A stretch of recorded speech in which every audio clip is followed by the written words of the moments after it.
Sous les néons éblouissants de Las Vegas, où les déroulent, les guitares grondent, et les rêves s'embrasent comme des feux d'artifice dans le désert, deux étoiles se rencontrent, leurs âmes s'enlacent, et un amour électrique éclate, si puissant qu'il résonne encore en 2025, comme une mélodie gravée dans l'histoire. Elvis Presley, le roi du rock'n'roll, avec sa voix de velours qui mêle le gospel profond des églises sudistes, le blues brut des champs de coton, et une révolte juvénile qui a secoué le monde, était une icône sans pareille. Anne-Marie Gray, l'étincelle la plus vive d'Hollywood, avec son énergie débordante, ses cheveux roux flamboyants, et un charisme audacieux qui captivait les foules, était une force de la nature. Leur complicité dans Viva Las Vegas, leurs regards brûlants, leurs duos enflammés comme The Lady Love Me, You're the Boss, et Small Everybody semblaient promettre un conte de fées hollywoodien, une romance parfaite sous les projecteurs, un amour capable de défier le temps. Mais derrière les caméras, dans l'ombre des studios et des manoirs, leur histoire était une tempête de passion, de promesses brisées, de jalousies déchirantes et de pressions écrasantes. Elvis, lié par un engagement moral à Priscilla Beaulieu, une adolescente de 18 ans attendant à Graceland, portait le poids d'un avenir qu'il avait juré de construire, façonné par les attentes d'une société sudiste et d'un manager autoritaire, le colonel Tom Parker. Anne-Marie Gray, étoile montante et femme indépendante, refusait de sacrifier sa carrière, son identité, ou sa liberté pour se fondre dans l'univers contrôlé d'Elvis. Leur amour, aussi magnétique soit-il, était un feu trop ardent, condamné dès le premier regard à s'éteindre sous les réalités brutales de leur monde. En 2025, alors que Viva Las Vegas est rediffusé dans les cinémas rétro, que leurs chansons tournent en boucle sur Spotify et YouTube, et que leurs noms reviennent dans les discussions passionnées sur X, nous plongeons dans la romance tragique d'Elvis et Anne-Marie Gray, une histoire où la passion s'est heurtée à l'impossible, où l'amour a brûlé trop fort, trop vite, laissant des échos qui hantent encore la culture populaire. Restez avec nous pour un voyage épique à travers les secrets d'un amour interdit, les luttes intimes de deux icônes, les tensions qui ont brisé leurs rêves, et l'héritage qu'ils ont laissé au monde, une histoire qui continue de captiver, d'émouvoir et d'inspirer. Nous sommes en 1963, à Hollywood, dans une Amérique en pleine révolution culturelle. Le rock'n'roll, né dans les juke joints du Sud et les clubs de Chicago, redéfinit la jeunesse, brisant les barrières raciales et sociales avec des rythmes endiablés et des paroles qui parlent de liberté, d'amour et de rébellion. Les studios de cinéma, comme MGM et Paramount, sont des usines à rêves, transformant des acteurs en dieux modernes, leurs visages projetés sur des écrans géants dans des drive-ins et des salles bondées. Elvis Presley, à 28 ans, est le roi incontesté de ce monde.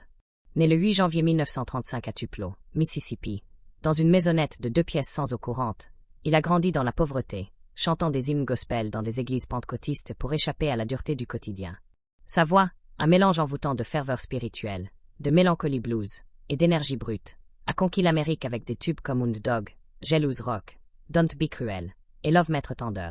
Ses déhanchés provocateurs, son sourire charmeur et ses cheveux noirs lissés en arrière font hurler les foules, des adolescentes aux mères de famille, dans une frénésie que les médias surnomment Elvis Mania. Mais derrière la scène, Elvis est prisonnier. Le colonel Tom Parker, un manager autoritaire et calculateur, orchestre sa carrière comme une machine bien huilée, le poussant dans une série de films médiocres au scénario prévisible, Blue Hawaii, G.I. Blues, Fun in Acapulco, qui dilue son talent musical au profit d'une image lisse et commercialisable. À Graceland, sa demeure opulente à Memphis, Priscilla Beaulieu, 18 ans, vit dans une attente silencieuse, presque irréelle.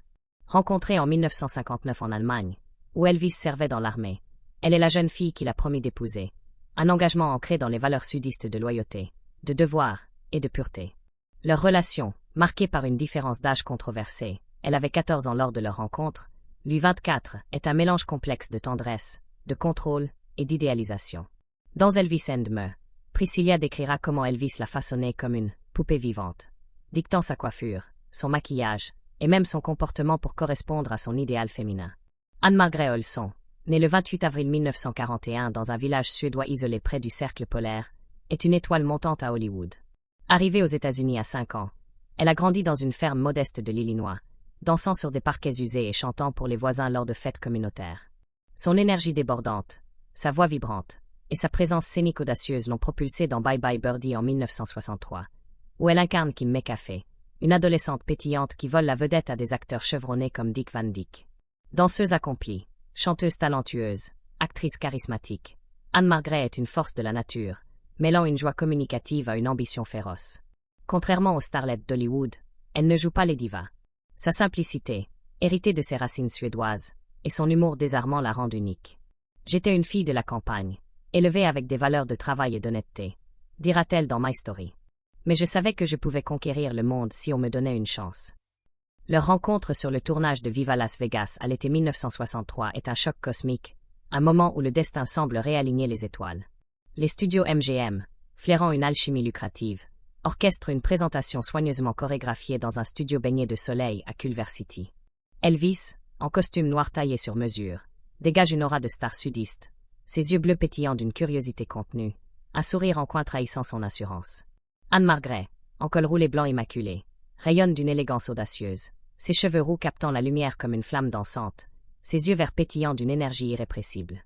Les photographes mitraillent, les attachés de presse échangent des regards satisfaits, mais dès que leurs regards se croisent, une étincelle jaillit, palpable, presque tangible, comme si l'air s'était chargé d'électricité.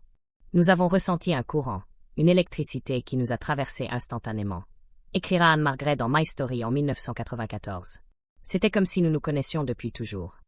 Leur alchimie est immédiate, presque surnaturelle, comme si deux âmes perdues s'étaient enfin trouvées. Ils partagent des origines modestes. Elvis, fils d'ouvrier de Tupelo, a grandi dans des maisons exiguës, chantant dans des églises gospel pour échapper à la pauvreté. Son père Vernon travaillant comme ouvrier agricole, sa mère Gladys cousant des vêtements pour joindre les deux bouts.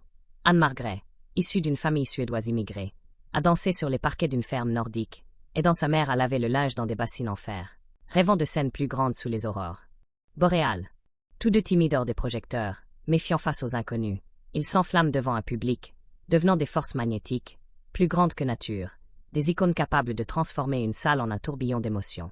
Sur le plateau de Viva Las Vegas, leur complicité éclate comme un feu d'artifice dans le désert. Les répétitions des duos, comme The Lady Love Me, You're the Bus et Small Everybody, sont des moments de pure magie, où leurs voix s'entrelacent dans des harmonies ludiques, leurs danses deviennent des duels passionnés, et leurs regards trahissent une connexion profonde. Elvis, habitué à dominer ses films, est stimulé par l'énergie d'Anne Margaret, son égale à l'écran. Elle était ma version féminine, confiera-t-il à Joe Esposito, son ami proche et membre de la Memphis Mafia. Les techniciens, les danseurs, et le réalisateur George Sidney notent leur alchimie. C'était comme regarder deux aimants, attirés l'un vers l'autre, impossible à séparer, dira un caméraman dans une interview fictive mais plausible. Les scènes de danse, chorégraphiées par David Winters, sont électriques. Elvis, en chemise ouverte, bouge avec une sensualité brute, tandis qu'Anne Margaret, en robe moulante aux couleurs éclatantes, répond avec une énergie féline, leur corps semblant dialoguer dans un langage que seuls eux comprennent. Hors caméra, leur lien s'approfondit dans les nuits chaudes de Los Angeles, où les palmiers se balancent sous une brise tiède et les étoiles scintillent au-dessus des collines d'Hollywood. Dans la suite d'Elvis au Beverly Wilshire, loin des regards indiscrets, ils partagent des confidences, écoutent des disques de Mahalia Jackson, Ray Charles et Little Richard, rient jusqu'à l'aube, partageant des histoires de leur enfance. Anne Margaret raconte les hivers rigoureux de la Suède, où elle dansait pour se réchauffer. Elvis évoque les nuits de Tupelo, où il chantait sous un porche pour oublier la faim. Ces moments, intimes et simples, sont un refuge contre la pression de la gloire. Anne Margaret, avec son humour et sa simplicité, conquiert la Memphis Mafia, l'entourage protecteur d'Elvis, un exploit rare pour une femme dans cet univers macho. Un soir, dans un dîner de Sunset Boulevard, Alan Forta, un des membres de la mafia, plaisante sur sa tenue, un pantalon de cuir moulant qui fait tourner les têtes, en lançant. Tu pourrais courir 4 fois autour du pâté de maison et me prêter ce pantalon. Elle éclate de rire, un rire franc et contagieux, et Elvis, hilar, tape sur la table, renversant un milkshake. La mafia est séduite, l'adoptant comme l'une des leurs. Ils s'échappent souvent en moto, filant sur les routes désertes de Mulholland Drive ou de Pacific Coast Highway, le moteur de la Harley rugissant dans la nuit, le vent sifflant dans leurs oreilles, leur rire se mêlant aux étoiles. Une nuit légendaire, leur moto tombe en panne près de Venice et Overland, à l'aube, sous un ciel rose et violet.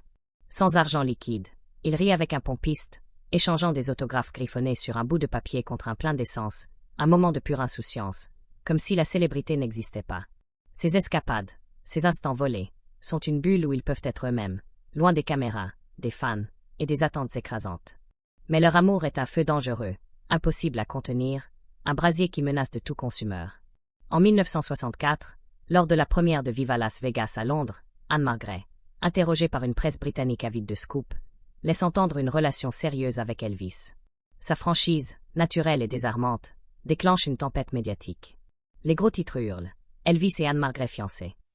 Les tabloïds, comme Photoplay et Modern Screen, s'enflamment, publiant des photos d'eux riant sur le plateau, leurs regards complices alimentant les spéculations. À Graceland, Priscilla Beaulieu, 18 ans, est dévastée.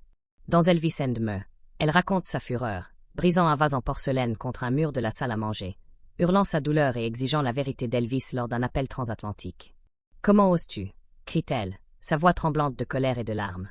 Elvis, sous pression, confronté par le colonel Parker et les parents de Priscilla, nie tout engagement, affirmant que les propos d'Anne-Margret Gray ont été déformés. Mais la fissure est là, profonde et irréparable. Parker, gardien de l'image d'Elvis, voit en Anne-Margret Gray une menace à son plan de mariage avec Priscilla, censé ancrer Elvis dans une vie stable, respectable et conforme aux valeurs conservatrices du Sud.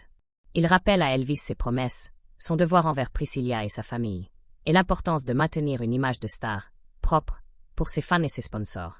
Anne-Margret Gray, indépendante et ambitieuse, refuse de sacrifier sa carrière pour devenir une épouse dans l'ombre d'Elvis, un rôle qui l'aurait étouffé. « J'aimais Elvis, mais je ne pouvais pas abandonner qui j'étais », confiera-t-elle dans une interview fictive mais plausible, basée sur son caractère décrit dans My Story. Leur relation s'effrite sous le poids des attentes, des jalousies et des malentendus. Elvis, déchiré entre son amour pour Anne-Margret Gray et son engagement envers Priscilla, commence à s'éloigner. Il cesse de répondre à ses appels, laissant Anne-Margret Gray dans l'incompréhension, le cœur lourd.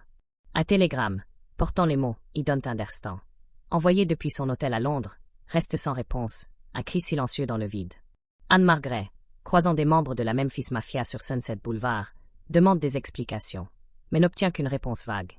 C'est juste Elvis. En réalité, Elvis se replie sur lui-même, écrasé par les exigences de Parker, la colère de Priscilla, et son propre sentiment de culpabilité. Symboliquement, leur plus proche approche d'un mariage a lieu sur le tournage, dans la scène finale de Viva Las Vegas, filmée à la Little Church of the West à Las Vegas. Entourés de caméras, ils jouent un mariage fictif, échangeant des vœux sous un soleil éclatant, leur sourire masquant une douleur secrète. Pour les millions de fans qui verront le film, cette scène semble réelle, presque prophétique, mais pour Elvis et Anne-Margret Gray, elle est une illusion douce amère. Pourtant, leur lien ne s'éteint pas complètement. Après leur rupture, ils maintiennent une amitié chaleureuse, marquée par un respect mutuel. En 1969, Anne-Margret Gray assiste au retour triomphal d'Elvis à l'International Hotel de Las Vegas, l'applaudissant dans la foule, les larmes aux yeux, ému par sa voix et son énergie retrouvée. Elvis, en retour, lui envoie des arrangements floraux spectaculaires en forme de guitare pour les premières de ses spectacles à Las Vegas, un geste qu'elle chérit profondément. « Chaque fois que j'ouvrais un spectacle, je savais qu'il pensait à moi », dira-t-elle dans My Story. En 1972, alors qu'Elvis traverse une période sombre, marquée par son divorce imminent et ses luttes avec les addictions, il l'a recontactée dans un appel à minuit, confessant sa solitude, sa voix tremblante au bout du fil. Anne-Margret Gray, mariée à Roger Smith depuis 1967, refuse doucement de le revoir, le cœur lourd, consciente que leurs chemins ont divergé. « Je l'aimais, mais nous appartenions à des mondes différents », confiera-t-elle dans une interview fictive mais plausible. À la mort d'Elvis le 16 août 1977, Anne-Margret Gray est dévastée. Seule star d'Hollywood présente à ses funérailles à Memphis, elle pleure une âme sœur, un homme qui comprenait son amour pour la scène, sa timidité hors des projecteurs, et ses rêves. Vernon Presley, le père d'Elvis, lui glisse lors de la cérémonie. « Il était tellement fier de toi. » Ces mots, simples mais poignants, restent gravés dans son cœur. En 2025, l'héritage d'Elvis et Anne-Margret Gray continue de briller. Viva Las Vegas est rediffusé dans des cinémas rétro, attirant de nouveaux fans qui découvrent leur alchimie sur grand écran. Leur duo, comme The Lady Love Me et You're the Boss, tourne en boucle sur Spotify, YouTube et TikTok, où des créateurs recréent leur danse avec une admiration nostalgique. Sur X, les fans partagent des extraits de leurs interviews, des photos de plateau, et des théories sur ce qu'aurait pu être leur histoire sans les pressions de Parker et de Priscilla. Des hashtags comme hashtag Elvis and Anne-Margret et Diez Viva Las Vegas 2025 trending régulièrement, reflétant un amour intemporel pour leur romance. Anne-Margret Gray, à 84 ans, reste une figure respectée, partageant dans de rares interviews sa tendresse pour Elvis, tout en défendant son héritage contre les critiques. Priscilla, de son côté, continue de préserver la mémoire d'Elvis à travers Graceland, devenu un musée mondial, tout en reconnaissant dans Elvis and Me la douleur que la romance avec Anne-Margret Gray lui a causée. Leur histoire, à la croisée de la passion, du devoir et de la tragédie, reste une des romances les plus emblématiques d'Hollywood, un feu qui a brûlé trop fort, trop vite, mais dont les flammes n'ont jamais cessé d'éclairer. Que pensez-vous de cet amour impossible? Anne-Margret Gray était-elle le grand amour d'Elvis, ou Priscilla était-elle sa véritable encre? Les choses auraient-elles pu être différentes sans les pressions de la gloire, de Parker et des attentes sociales? Partagez vos pensées dans les commentaires. Si cette plongée dans les secrets de la romance explosive d'Elvis et Anne Margrève vous a captivé, likez, partagez et abonnez-vous pour découvrir d'autres récits des légendes de la musique et du cinéma. Activez la cloche pour ne jamais manquer une mise à jour.